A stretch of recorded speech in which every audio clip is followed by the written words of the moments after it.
before, and the substrate is radioactive. However, that substrate can't gain access to the catalytic machinery because the COL1 is tied up with a different F-box protein, the PRCP. And so you can see in the first set of waves here, there's very little reaction when you mix those proteins together. However, now when he adds CAN1, and up to now CAN1 has been thought of as acting as an inhibitor, a biochemical inhibitor. When he adds CAN1 in this context, it's a potent activator of ubiquitination of cyclidine. And that's because it brings the COL1 RBX1 core catalytic center to equilibrium with the two different F-box proteins, beta PRCP and FBW7. So now the FBW7 can gain access to the COL1 and thereby allow its substrate to become ubiquitinated. And so CAN1 is, in the proper context with multiple F-box proteins jockeying for position on COL1, is an activator of FCF complexes. And now the genetics and the biochemistry were concordantly coming into alignment. So now what I told you so far is you have two key regulators of FCF and other colon-bringing ligases. The first being NET8, which uses E2 and E3 enzymes to become conjugated onto the complex, and that creates an active complex that's common to ubiquitinate substrate. There is another enzyme, complex signal cell, that reverses that modification and removes the NET8, and that step is inhibited by substrate binding to the colon-bringing ligase complex. Now, there's a second key regulator, CAN1. Once NET8 is removed, CAN1 can bind and form this metastable exchange intermediate where you have the F-box skip1, CAN1 jockeying for position, fighting it out on the COL1 scale. And eventually one of them is going to fall off because this is metastable. If the F-box falls off, then you're in this inhibited CAN1 state that can then recruit another F-box complex and once again enter this metastable state. This happens on the time scale of seconds. These are very fast back and forth reactions, and you can stabilize and essentially memorialize the FCF complex that you want to have by attaching NET8, which then blocks the action of CAN1. Okay, so we then want all of everything I've told you so far. This is all done by chemistry, purified proteins, and test tubes. Okay, so very interesting model. We thought it was pretty cool. But then the question was, if this was actually happening inside cells? And so we set out to address that, and that difficult challenge was taken out by a really wonderful postdoc in my group, Justin Rice, on the show here in the lab. And Justin then developed a method using mass spectrometry where he could retrieve all of the COL1-based complexes from a cell lysate under conditions that near the assembly state in cells, and quantify all the known COL1 binding proteins to figure out what fraction of them are bound to COL1 versus not bound to COL1. So essentially measuring the bounded free populations. And from those numbers, he could calculate percent binding for every known COL1 binder. And the ones we mainly focus on here are the F-box proteins. So every one of these boxes, all of these are different F-box proteins over here. Okay? And he color-coded their binding. So if they're gray, that means he doesn't detect them at all. So they're probably not expressed in this particular cell type, the 9-3 cell. If they're white, he detects them, but only in the free populations. They're not bound to the endogenous COL1. And if they're light blue to red, they're bound in varying amounts from 0 to 7% binding, as indicated by the color code down here at the bottom right. And so what you can see right off, and there's a couple things here that were very surprising to me. I've been working on these enzymes for years, well over 10 years. And one thing that was surprising is how much variation in assembly there is, ranging from 0 to 70% assembly for different F-box proteins. And that range indicated right away that this must be a regulated process. It's not like the 70 F-box proteins each get 1.3% of COL1. They're not sharing equally. There's a huge disequilibrium in their sharing, which implies that this is regulated. The second thing that surprised me is if you look, 50% would correspond 50% binding to somewhere way out here, right in the deep blues. So all of these F-box proteins are bound less than 50%. So the great majority of F-box proteins are actually not assembled with COL1. They're not in a state where they can catalyze ubiquitination. And so for them to ubiquitinate a substrate once they bind it would require this exchange process to happen. So then Justin wanted to know how much of this state distribution you see here of binding is influenced by the NET8 and CAN1 factor. So the first experiment he did was he inhibited the attachment of NET8 using a clinical grade compound, NLN4924, that's developed by Millennium Pharmaceuticals. And that compound inactivates the NET8 activating enzyme that readies NET8 for linkage, covalent linkage to the colon subunit.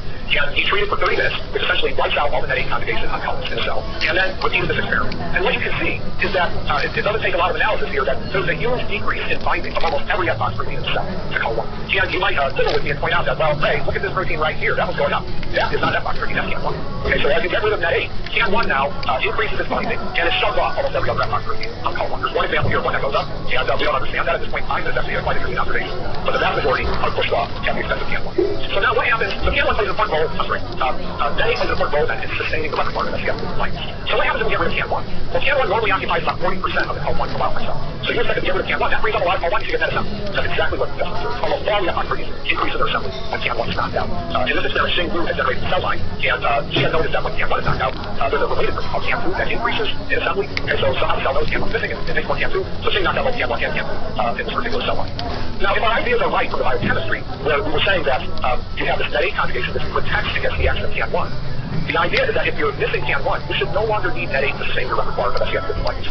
So if in fact all the loss we're seeing in this experiment with NLN4924 is due to the action of CAN1 and CAN2, that if we start with the mutant cell lines right here, the double knockout cell line, they should be refractory to the action of NLN4924. And that's exactly the case. We have the drug, we see loss of NET8 on the colon, but there's very little change in the repertoire. And so this experiment I think really nailed down for us that the model of biochemistry is fundamentally correct. That you have the cell has a repertoire of FCF and other colon-bringing ligases, and that NET8 conjugation and CAN proteins play a fundamentally important role in sustaining that repertoire.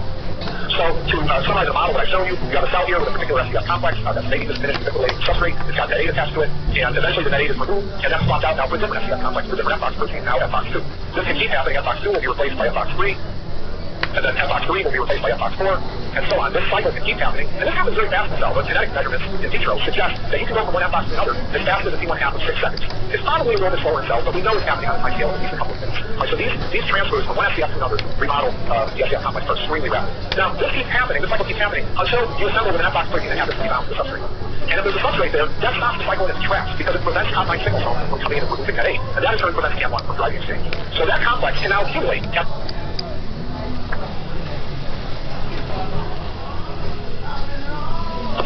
the expense of other SCF complexes that do not have substrate until all the substrate is consumed, at which point some other FOX protein that has a substrate can begin to take over and monopolize the call1. So in this manner, the cell doesn't need any detailed instruction on what complex to make. The presence of substrate determines which complexes are stabilized and allowed to accumulate. Now, this model that I described to you makes a prediction, and the prediction is that if we were to generate instantaneously a substrate for a particular FOX protein, that substrate should then drive the assembly of the FOX protein on the call1. And to test this, we wanted to do something that was what I'll call bioorthogonal, something that was not natural to the cell type we're studying. If you will, we wanted to do like a synthetic biology experiment. We thought that would be the most rigorous test of this idea. And we were inspired by work that had been done in Nick Zheng's lab, where he had identified the mechanism by how auxin is perceived in plants. And the way this works is there's an FOX protein known as TER1, this protein out here. And TER1 binds substrates, they're called box-IA proteins, this orange figure here. And those substrates normally can't bind TER1 by themselves. Their binding is too unstable. However, in the presence of auxin, this green lozenge shape, auxin essentially works as a co-ligand. It binds the box-IA protein and TER1 and stabilizes the binding of the box-IA protein. So you can have auxin, and you get a cell filled with TER1 and box-IA protein, nothing's happening. Okay? Now you have auxin, and boom, almost instantly you can induce the initiation of degradation of the box-IA protein by stabilizing the binding of TER1. So we made use of this system that has been ported from plants into animal cells by Don Cleveland's lab at UCSD. And Justin then showed that he pulls out the immunocytic call1 protein cells after adding auxin. What you can see here is that after adding auxin, the amount of TER1, this plant FOX protein that these cells have never seen before, is assembled with call1, and more of it assembles threefold more when you add auxin. However, these two other FOX proteins, SCF2 and beta-PRCT, are not affected at all. So this was a 20-minute experiment. This demonstrated that, in fact, creating a substrate drives the FOX protein on call1.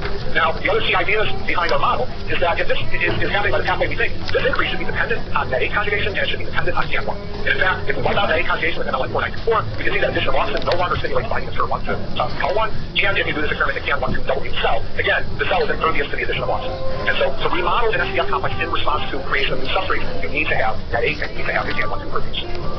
So based on these and other data, we've proposed this hypothesis which we're calling adaptive exchange to describe how we think a cell controls the repertoire of SCF culinary ligases. And this borrows from a prior hypothesis developed a few decades ago called dynamic instability. And dynamic instability describes how a cell can have morphogenesis of a complex three-dimensional structure, like a mitotic spindle, with really a minimal amount of instruction set. And so the way dynamic instability works is the microtubules constantly growing and shrinking until they make a favorable contact with a structure, in this case a kinetochore, and that prevents them from shrinking. So in effect, the inhabitants of kinetochore block the off-rate of tubular subunits from a microtubule.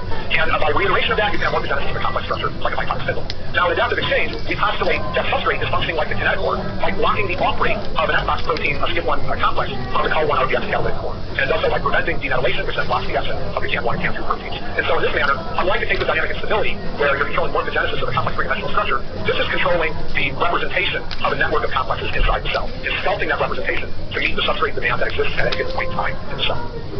Now, we think this poses several potential advantages for a cell, and I'll just give you two possibilities here. And mind you, I'll emphasize that these are now hypotheses. We have no formal proof that these ideas are in action, but I think they derive in a rather straightforward way from what I've told you so far. So the first is that this adaptive exchange, I think a key thing it does is it allows you to uncouple the level of FOX proteins in the cell from the level of call1. You don't have to worry about matching them precisely because you use the selection of the FOX proteins that you need driven by substrate to sculpt the repertoire that you have at one time. So you can have FOX proteins in excess over call1, which don't exist in the cell. And it doesn't matter because you'll only stably form the complexes that you need. So this will allow large changes in gene expression during development of FOX proteins without perturbing the operation of the whole network of SCF of the culinary ligases. And in fact, we know during development that large changes in gene expression of these FOX proteins do in fact occur. And so this just shows a set of 4 FOX proteins over here, from SCF2 to FBSO40, and it shows the relative level of expression at different stages of mouse development relative to the level of expression in the S cell. And what you see in the different tissues here, particularly in the heart, there are these two FOX proteins, FBXL12 and FBXO40, that show a dramatic increase in expression of over 100-fold relative to the expression in the S cell. Whereas call1, during this time, you can see is not changing expression at all. And so this adaptive exchange hypothesis would enable this because you don't have to worry about exactly how much call1 and FOX proteins have because you can select for the complexes that you need via a stabilization by substrate. Another area that I think is interesting to think about is this may explain what has long been a mystery in the field, which is that there's vast differences in the number of FBOX genes between different organisms. And this is data taken from Paul Sternberg at Caltech, where he's looking at the number of domains in the C. elegans genome and the number of domains in the Pegrelis splenivitis genome down here. And so all these spots are different protein domains, and you can see that most of them lie roughly along a diagonal. Right? So there's roughly equivalent amounts of these two different free-living soil tentacles. However, notice the red box in the upper left. That's the FBOX domain. And what you can see is that in C. elegans, there's about 400 FBOX proteins. There's an awful lot of them. Whereas in Pegrelis, there's only 5. Yeah, these are fairly similar organisms. So what's going on with Pegrelis? Well, look here. Pegrelis has greatly expanded the DTD domain proteins, and those are the substrate receptors for COL3 complexes. So in this case, you potentially have massive expansion in the genome of the set of FBOX genes, and then you can use variation and divergence to create new biological functions, all the while not worrying about how many total FBOX proteins you're expressing, because once again, adaptive exchange will allow each cell of the organism to stably form and accumulate DFF, and we call them ligase complexes that it needs. Now with that, I'd like to summarize what I told you. Coloring ligases comprise the largest family of E3 enzymes, roughly 40% of all E3s in human cells, that they are switched on by NET8 conjugation, and then turns on their activity, and also prevents their disassembly. Deconjugation of NET8 by combined signal zones that initiates the disassembly process by allowing CAM1 to come in and disrupt the coloring ligase complex, and then this whole process is prevented by binding the substrate, which stabilizes the CRL in active state by preventing or reducing the rate of NET8 removal, which in turn prevents CAM1 from coming in and disrupting the complex. And I mentioned, as I was going through the people who contributed most to the work I showed, here's a more thorough listing of everybody who participated in the work I described, and I'd like to mention that most of this work in my lab on CRL enzymes has been generously supported primarily by National Institute of Health and Health Sciences. Thank you.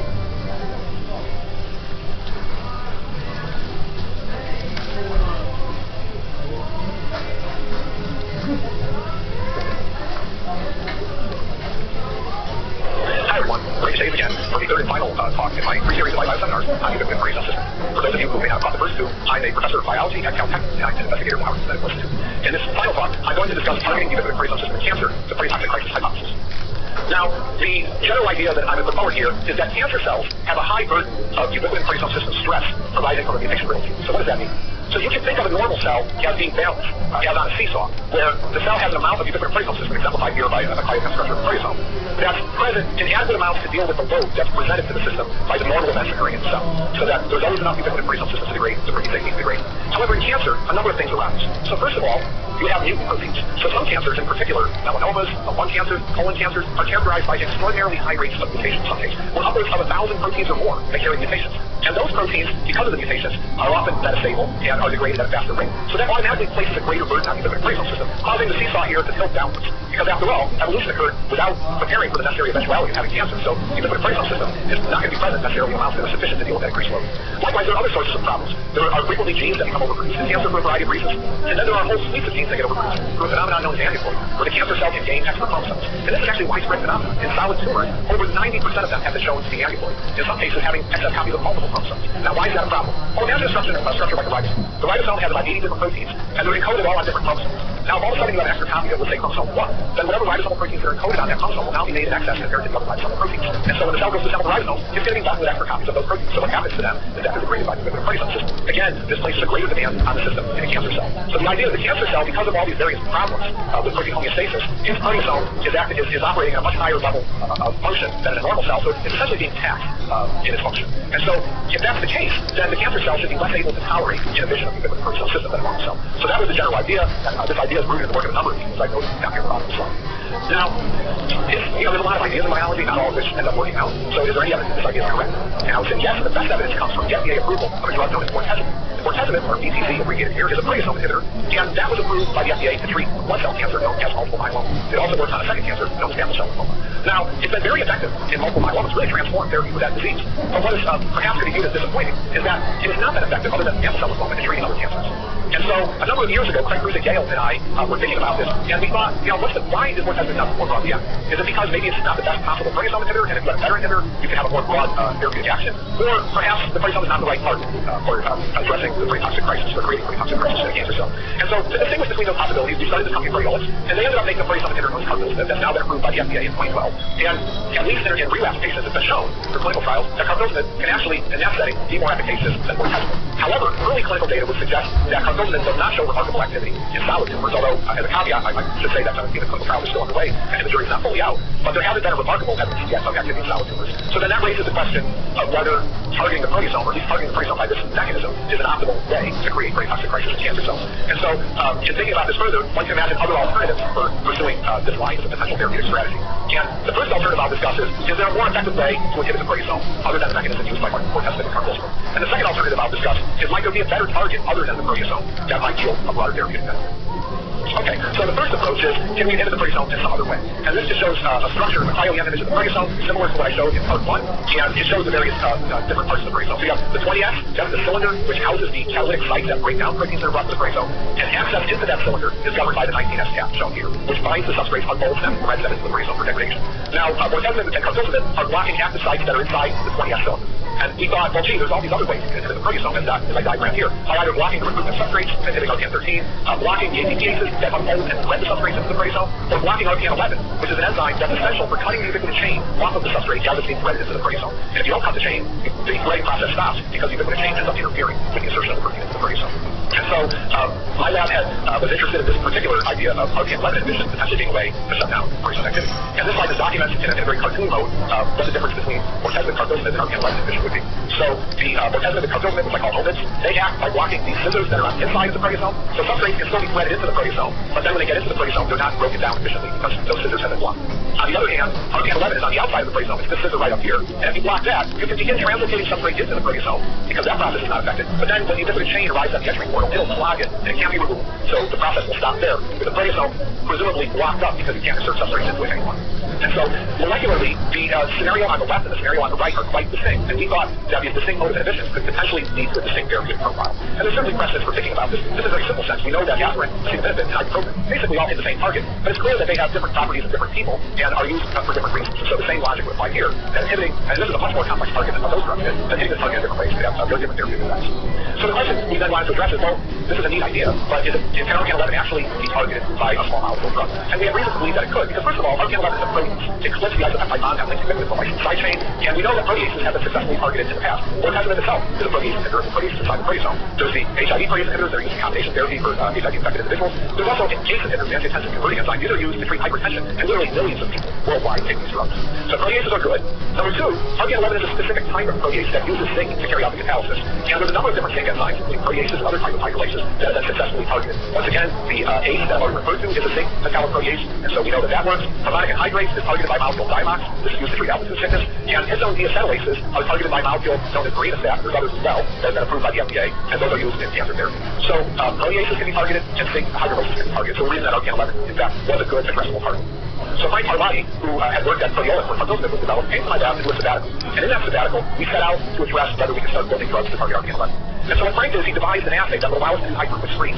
And for this assay, he built a very simplified split-down substrate where we took the ubiquitin and we reiterated 4 copies of it in tandem, and then attached the peptide, this blue sequence here, to the C-terminus of the last ubiquitin. And that peptide had a unique cysteine in it, and we could label that cysteine with this green fluorophore. Okay? So this whole substrate could be expressed in E. coli, purified in large amounts, and labeled with the fluorophore. If we then incubated this with the proteasome would clip this bond, linking the blue peptide to the fourth ubiquitin, and in clipping that bond, it would release this fluorescent peptide. Now the key point here is that molecule tumbles in solution, but the smaller something is, the faster it tumbles. And you can measure that tumbling by a procedure known as monitoring fluorescence polarization. And what Frank shows here is he can measure this fluorescence polarization as a function of time after adding proteasome to his substrate. And in the absence of drug, you get this black curve where you see the fluorescence polarization decreases as the molecules cleave and you release the smaller peptide that tumbles fast. If you add epoxamycin, this is just a molecule very closely related to carfilzomib, a protease 20S proteasome inhibitor, and this really has little or no effect on the assay. Yeah, this should be the case because affecting the active sites inside the proteasome should really have no effect on RPN11 ability to cleave.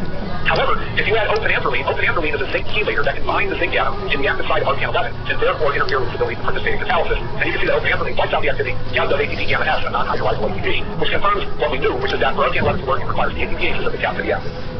Okay, so using this assay, Frank then set out to do a couple of screens. The first screen he did with our collaborator Seth Cohen, who's at UCSD. Seth is a chemist who's very interested in metaboenzymes, so he has patiently built a collection of small molecules that chelate metal atoms, and thereby can be used as the starting point for building inhibitors of metal-dependent enzymes. So he has a collection of about 250 molecules, which are very appealing to us because of the very small number of molecules to screen.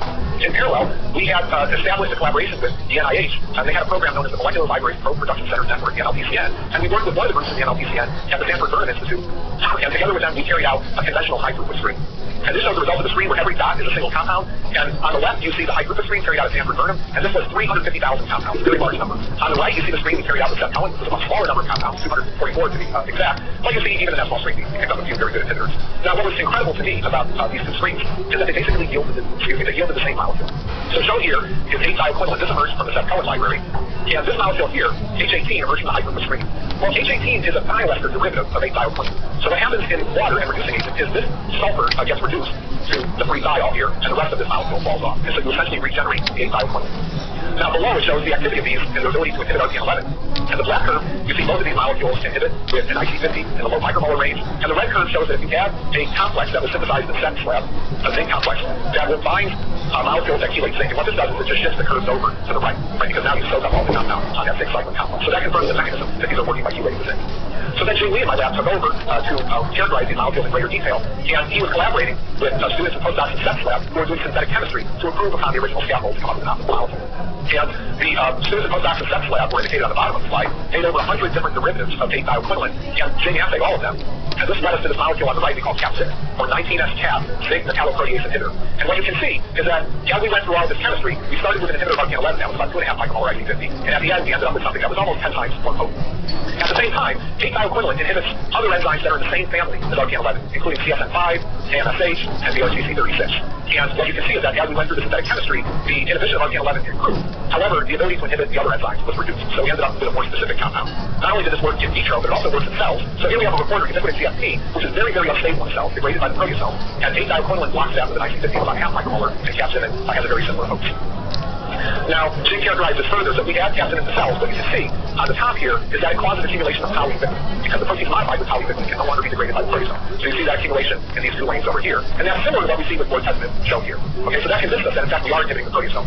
Moreover, if we look at a proteasome substrate, in this case we look at HIP1 alpha, which I introduced in part 1 of this series, a very unstable protein. You can see in cells here with the MSO, as I mentioned in that plot, there's essentially no detectable HIP1. When you inhibit with capsaicin, you can see ubiquitinated and unmodified forms of HIP1 begin to accumulate, and very similar result we're seeing with bortezomib. And so both polyubiquitin and specific substrates of the proteasome begin to accumulate. Now, another thing we noticed, and this is very important for the cancer therapy idea, is that there was a strong induction of what's known as the unfolded protein response. And this is a response that is seen when a cell starts suffering from proteotoxic stress. It is a coping mechanism that the cell mounts. And some of the classic biomarkers of this are induction of this protein VIP shown here, induction of a splice form of XPT1 shown here, and induction of CHOP, which is a transcription factor that induces apoptosis. And all of these markers are induced by capsaicin. And so when you add this molecule, it triggers cell death, as is shown on this slide, with an IC50 in the low micromolar range. And interestingly, as shown in red, it also triggers cell death of cells that have become resistant to bortezomib. So this would indicate that you could potentially use RPN11 inhibitors to treat patients who don't want to respond to the FDA-approved proteasome inhibitors currently in use.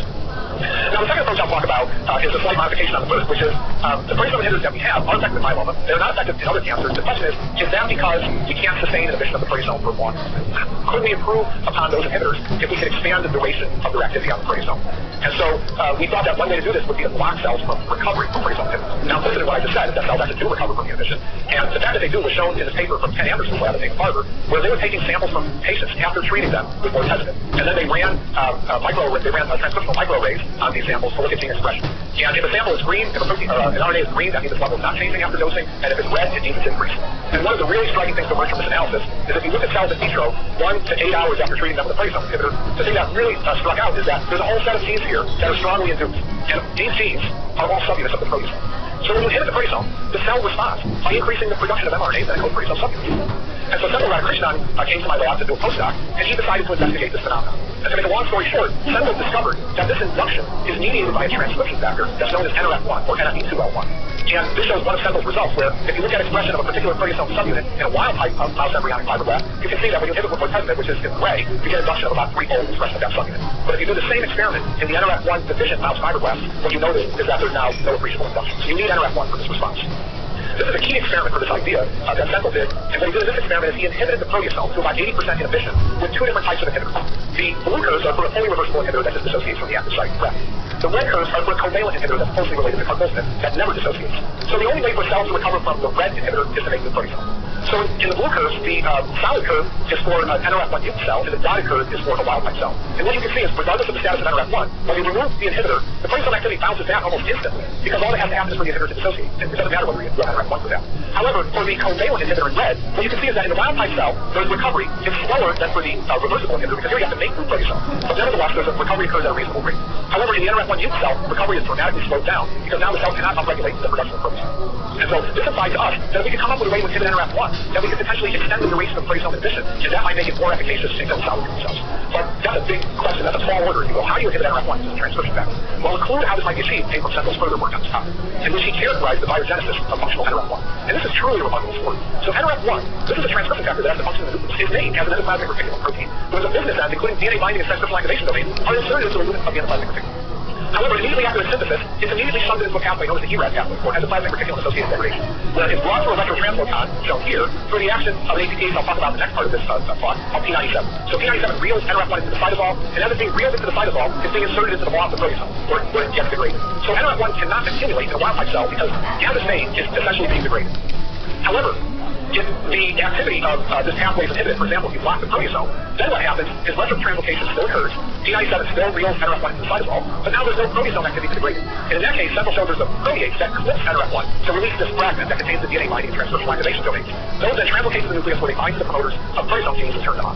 Now, just in the past few months, a really exciting development has emerged, and that two laboratories cited in the bottom left have shown that this clipping is carried out by a specific protease that they discovered that's known as DDI2. And what's really exciting about this is DDI2 is closely related to the HIV protease that's targeted by the existing drugs that are used in the HIV cocktails that are used to treat HIV-infected individuals. And we know that proteins related to DDI2 will bind those drugs.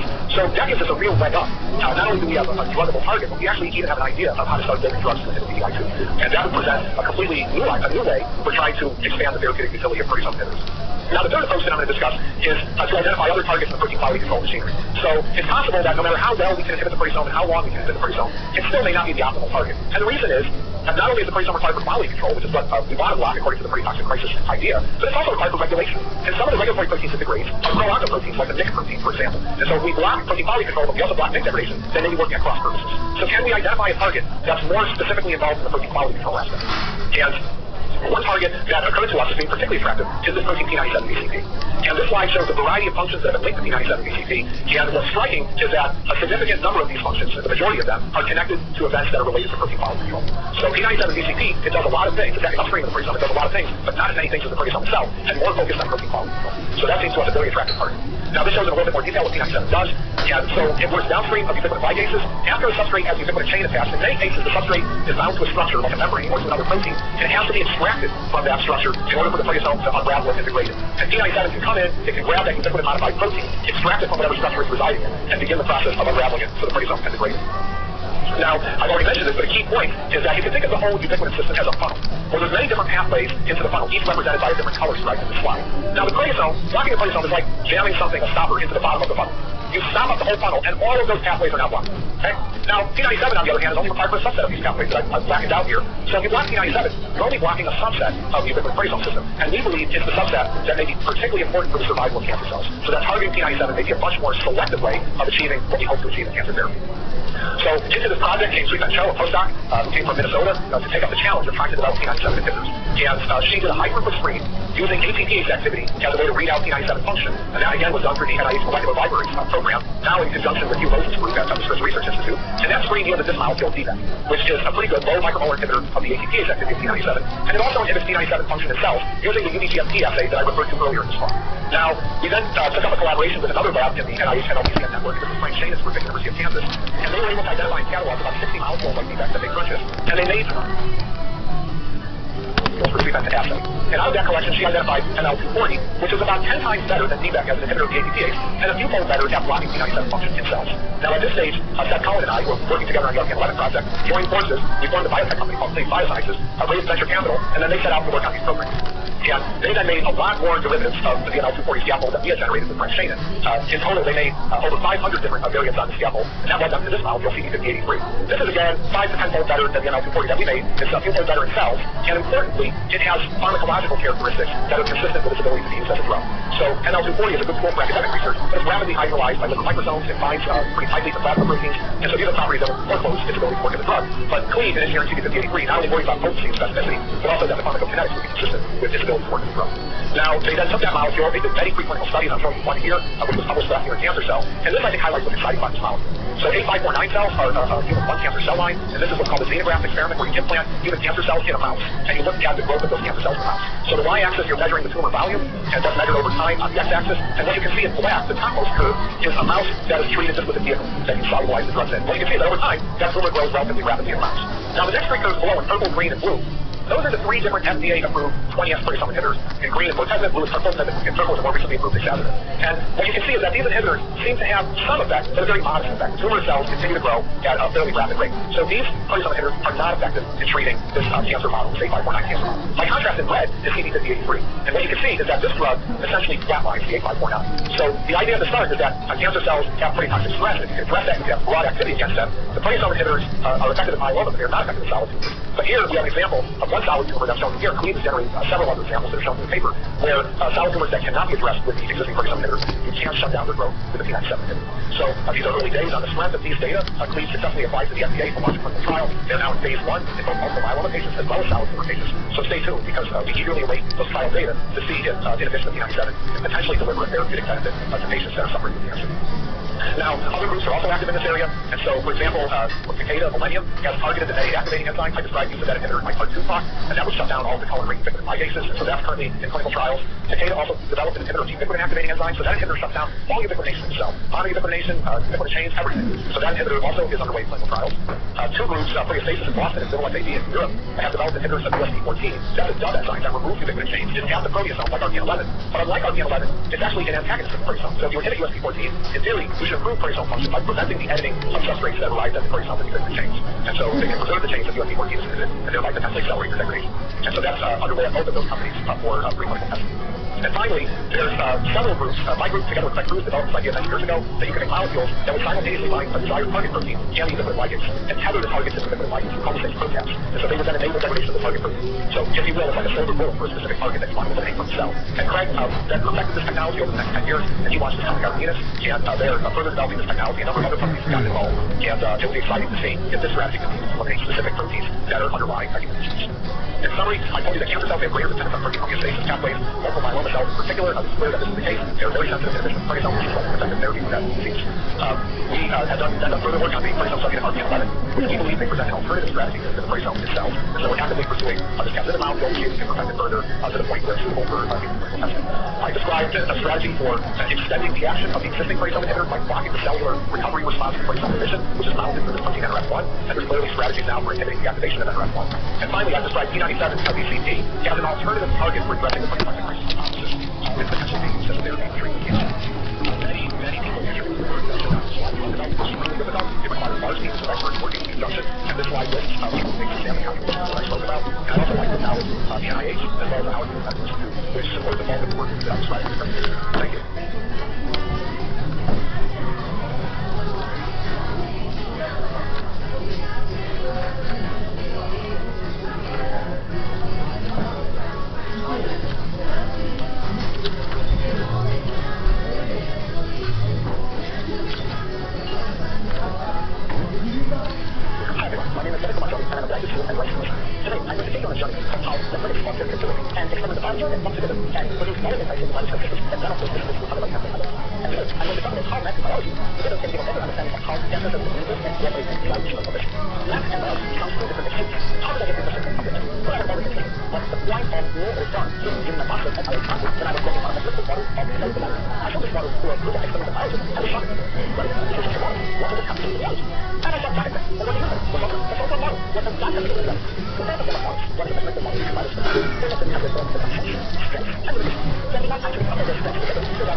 More than 90% of cancer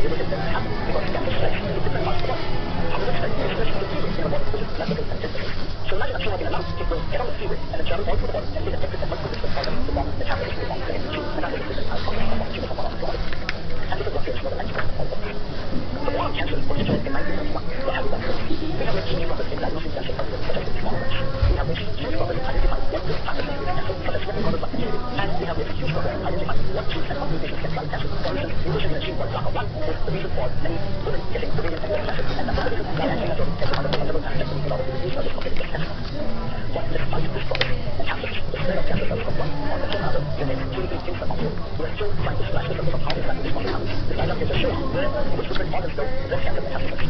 And the most intriguing thing about metastasis is that more than 80% of cancers begin in organs where cells do not have the innate property to grow from lipids.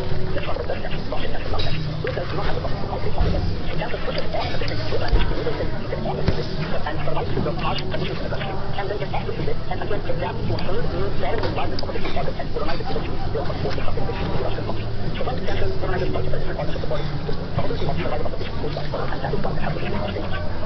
Well, if we have to list of genes or proteins that control metastasis, why don't we completely understand the process? Let me give you an analogy. If we have all the different parts, we can understand how a plant works.